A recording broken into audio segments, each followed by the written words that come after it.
students, this is Shweta, your biology teacher. Welcome to this online class of biology. In this class we are going to discuss the growth models. हम discuss करेंगे growth models के बारे में. कोई भी population होती है, उस पॉपुलेशन की ग्रोथ के कुछ मॉडल होता है, कोई पर्टिकुलर पैटर्न होता है जो कि स्पेसिफिक होता है, प्रिडिक्टेबल होता है, उसको बोला जाता है ग्रोथ मॉडल्स. और जो पॉपुलेशन ग्रोथ होती है उसके हमारी बुक के अंदर दो मेथड्स एक्सप्लेन किए गए हैं जो कि हम यहाँ पे डिस्कस करने वाले हैं. स्टूडेंट्स, एक और इम्पोर्टेंट चीज़ मैं यहाँ पे आपको क्लियर करना चाहती हूँ कि इस चैप्टर से एग्ज़ाम्स में लगभग हर पेज से क्वेश्चंस निकलते हैं.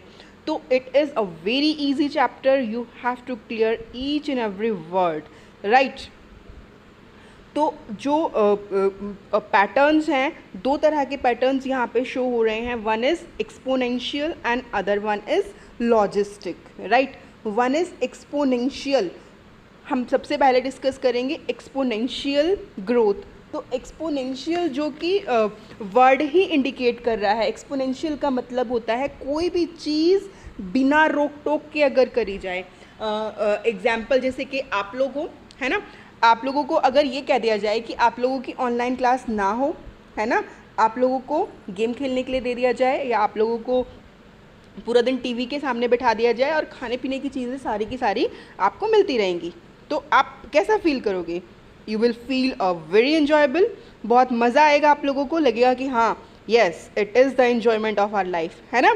तो इट इज़ एक्सपोनेंशियल कि जब कोई चीज़ बिना रोक टोक के की जाए. तो पॉपुलेशन के अंदर इसका मतलब है कि रोटी कपड़ा मकान, मतलब फूड, शेल्टर, रिप्रोडक्शन के लिए प्रॉपर, ठीक है, जो भी फैक्टर्स हैं पॉपुलेशन ग्रोथ के, वो सारे के सारे अनलिमिटेड अमाउंट में अवेलेबल हों. ठीक है, वो फैक्टर्स जो पॉपुलेशन ग्रोथ के लिए ज़रूरी होते हैं, फूड हो गया, स्पेस हो गया, ये सारे के सारे फैक्टर्स जो हैं अनलिमिटेड अमाउंट में जब अवेलेबल होते हैं, ठीक है, तो उस टाइम पे जो ग्रोथ होती है दैट इज़ एक्सपोनेंशियल ग्रोथ. उस ग्रोथ को कहा जाता है एक्सपोनेंशियल ग्रोथ. यहाँ पे डार्विन की बात आती है. डार्विन ने ऑब्जर्व करा था फिटेस्ट, है ना, fittest for the nature. Nature उसको सिलेक्ट करता है जो नेचर के अकॉर्डिंग फिट होता है ना.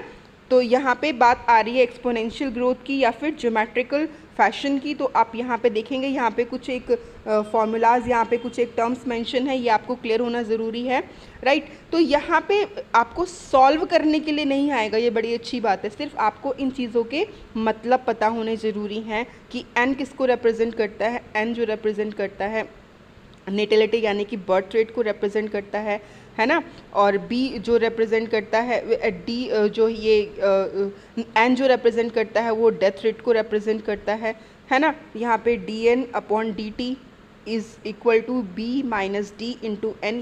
ये चीज़ें आपको क्लियर होनी ज़रूरी हैं, आपको ये इनके मीनिंग क्लियर होने ज़रूरी हैं.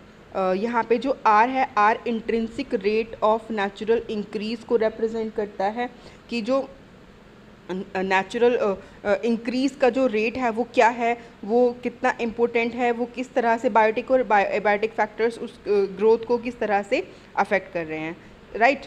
तो देखो यहाँ पे बेसिकली सारी चीज़ें क्लियर आपको हो जाती हैं. ये आपको एन टी का क्या मतलब है, एन टी होता है is equal to N zero E R T. जहाँ पे एन टी का मतलब होता है पॉपुलेशन डेंसिटी एक पर्टिकुलर टाइम पे. N zero initial population density जो सबसे स्टार्टिंग है, ठीक है. आर होता है intrinsic rate of natural increase, मतलब जो intrinsic rate of natural increase मतलब जो डार्विन ने दिया था, डार्विन ने इसको दिया था आर को.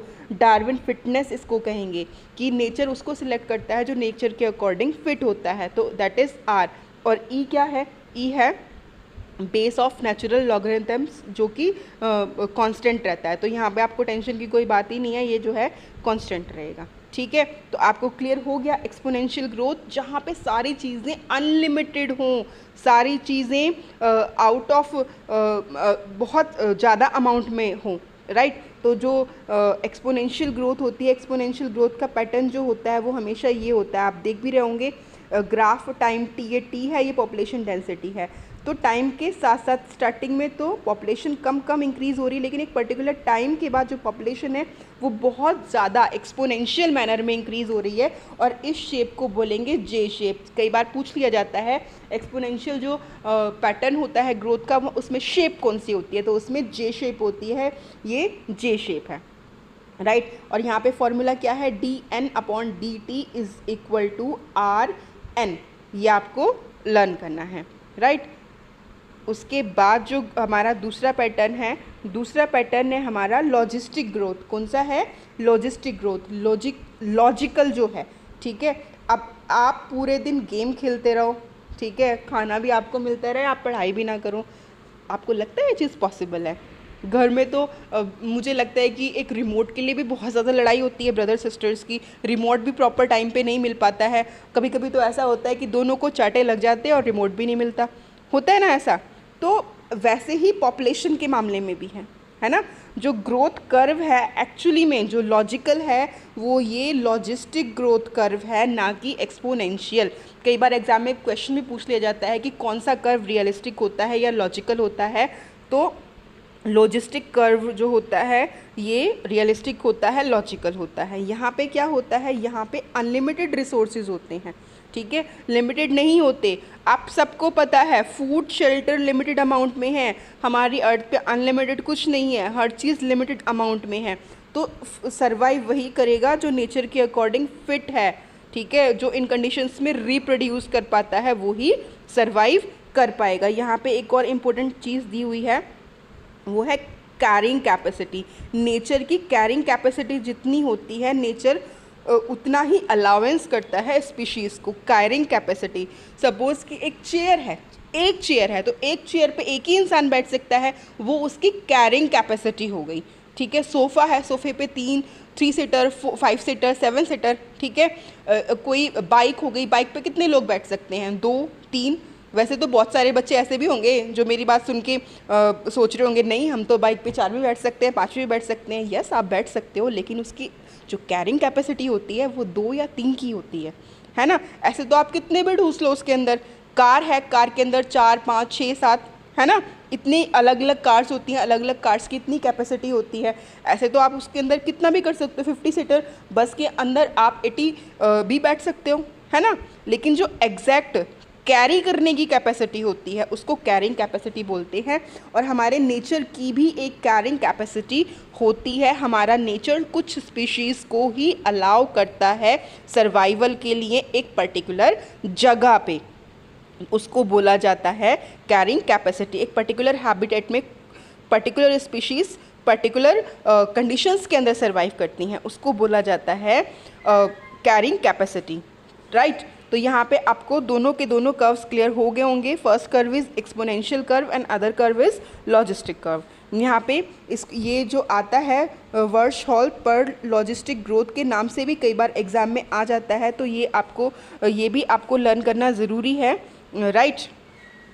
और जितने भी यहाँ पे आपको ये टर्म्स दिए हुए हैं, ये टर्म्स आपको क्लियर होने ज़रूरी हैं। स्टूडेंट्स, ये ग्राफ आपको बहुत अच्छे से क्लियर होना ज़रूरी है। टाइम है, पॉपुलेशन डेंसिटी है, जो रेड ग्राफ है ये एक्सपोनेंशियल ग्रोथ को शो कर रहा है, और जो ब्लू ग्राफ है ये लॉजिस्टिक ग्रोथ को शो कर रहा है। यहाँ पे जो सोर्सेज हैं वो अनलिमिटेड नहीं है, यहाँ पे जो सोर्सेज हैं वो अनलिमिटेड है, ये इनका डिफरेंस है। जो एक्सपोनेंशियल ग्रोथ है यहाँ पे सोर्सेज अनलिमिटेड अमाउंट में है, लेकिन यहाँ पे लिमिटेड अमाउंट में है, यही इन दोनों का डिफरेंस है। यहाँ पे शेप जो है जे शेप है और यहाँ पे शेप जो है वो एस शेप है, ये आपको लर्न करना है। आई होप कि आपको ये कंसेप्ट क्लियर हो गया होगा। If you clear the concept then kindly hit the like button and write in the comment section. If you not clear the concept then write in the comment section कि आपको क्या चीज़ clear नहीं है, so that I can reply you. Thank you.